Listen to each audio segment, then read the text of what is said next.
আমাদের জীবনে প্রতিটা দিন যদি ছবির মতো এবং ভিডিওর মতোই এত সহজ আর অ্যাস্থেটিক হতো, সবকিছু হয়তো অনেক গোছানো লাগতো। কিন্তু বাস্তবে জীবন আমাদের অনেক এলোমেলো, আর সেই এলোমেলোতেই আমাদের দিনগুলো কোনো রকম কেটে যাচ্ছে। গত কিছুদিন আগের কিছু মুহূর্ত চলো তোমাদের সাথে শেয়ার করি। সো হাই এভরিওয়ান, আসসালামু আলাইকুম। সবার কি অবস্থা, কেমন আছেন? আশা করি সবাই ভালো আছেন। ইদানিং আমার মর্নিং এ খুবই আর্লি ঘুম থেকে ওঠা হচ্ছে। এমনিতে ওঠার চেষ্টা করি, এত সকাল সকাল তেমন কোনো কিছু খাওয়াও যায় না এবং আমি খেতেও পারি না। বেশ সকালে ঘুম থেকে ওঠা হয় দেখে বেশ কিছুদিন ধরে আমি একটি হেলদি জুস বানিয়ে খাচ্ছি। এই জুসটির নাম অনেকেই বলে থাকে এবিসিডি জুস অথবা হেলদি জুস। এটা আমার বানাতে যা যা প্রয়োজন হয়েছে, প্রথমত লেগেছে বিটরুট, গাজর, কাঁচা হলুদ, আমলকি, এক ফালি লেবু অর্থাৎ 2 টেবিল চামচের মতন লেবুর রস। সবকিছু আমি পরিমাণ মতন করে নিয়েছি। এবারে যেই গ্লাসে করে খাবো ওই গ্লাসের পরিমাণ মতন পানি দিয়ে ভালো মতন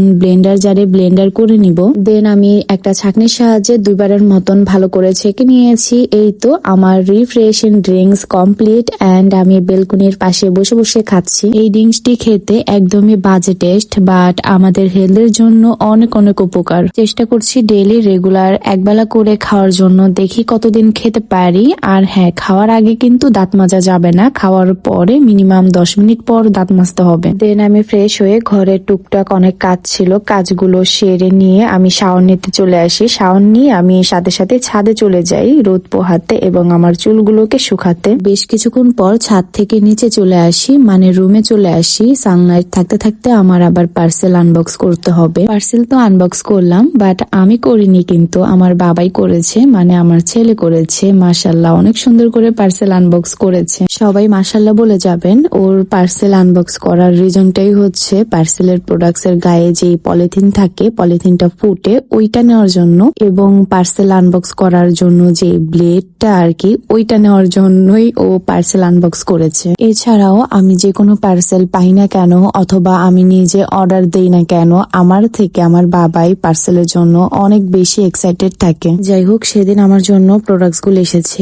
স্কিনো থেকে, সরাসরি স্কিনো থেকে আমাকে পাঠানো হয়েছে পিআর হিসেবে। তাদের প্রোডাক্টস এর কথা যদি আমি বলি তাহলে আমি বলবো 100 থেকে 100। আমি কিন্তু এখন regular স্কিনো daily refresh jail ক্লিনজারটি use করছি। আমার ফেসে কিন্তু খুবই ভালো শুট করেছে। যাই হোক, পার্সেল আনবক্স করে আমি কিছুক্ষণ পরে খেতে বসি। আমার অনেক ক্ষুধা পেয়েছিল। সেদিন আন্টিদের বাসায় বিরিয়ানির দাওয়াত দিয়েছে, আমি যাইনি, আমার বাবাই আমার আম্মু গিয়েছে। আমার জন্য আবার আন্টি পার্সেল করে দিয়ে দিয়েছে। বিরিয়ানিটা অনেক মজা হয়েছিল, সাথে লেবুর চুকলা অনেক মজা ছিল, এত মিষ্টি ছিল। এরপর আর তেমন কোনো ভিডিওর ক্লিক নেওয়া হয়নি। আর এই ভিডিওটা দেখে কেউ মনে করবেন না আমি আইসক্রিম খাচ্ছি। অনেকদিন আগে চাপ বানানোর জন্য চিকেন ম্যারিনেট করে ডিপ ফ্রিজে রেখে দিয়েছিলাম, যেন শর্টকাটে নামিয়ে ভেজে চাপ বানিয়ে ফেলা যায়। তো এই তো আগে থাকতে ম্যারিনেট করা চিকেন ডিপ ফ্রিজ থেকে ঘন্টাখানেক আগেই নামিয়ে রেখে দিয়েছিলাম, সেটাই আর কি আমি তেলের মধ্যে ভেজে নিচ্ছিলাম। সেদিন রাতে আর ভাত তরকারি কোনো কিছুই রান্না করা হয়নি, মানে রান্না করিনি, চাপ খাবো বলে। এমনিতে সবসময় চাপ খেতে ইচ্ছে হলে বাইরে থেকে চাপ কিনে এনে খেতাম।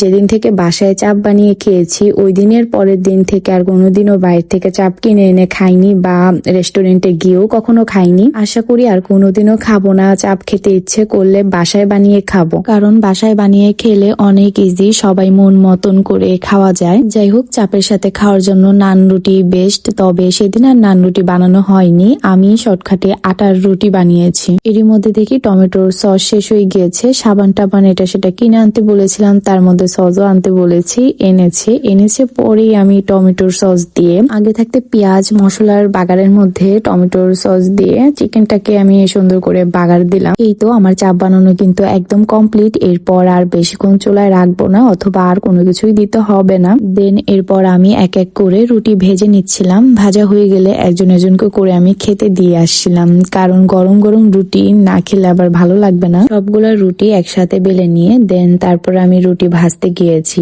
এভাবে কাজ করলে কাজে কোনো তাড়াহুড়া হয় না, কাজও অনেক সুন্দর হয়। এই তো সবাই তো আগেই খেয়ে নিয়েছে, আমি যেহেতু সব কাজ করেছি, কাজ বাজ শেষ করে দেন তারপর আমি খেতে বসেছি। রাতের খাবার খেতে খেতে আজকের মতন আমার ডেইলি ব্লগটি এখানে শেষ করছি। আবারও নতুন কোনো ডেইলি ব্লগে দেখা হবে। আল্লাহ হাফেজ। So thanks for watching my video.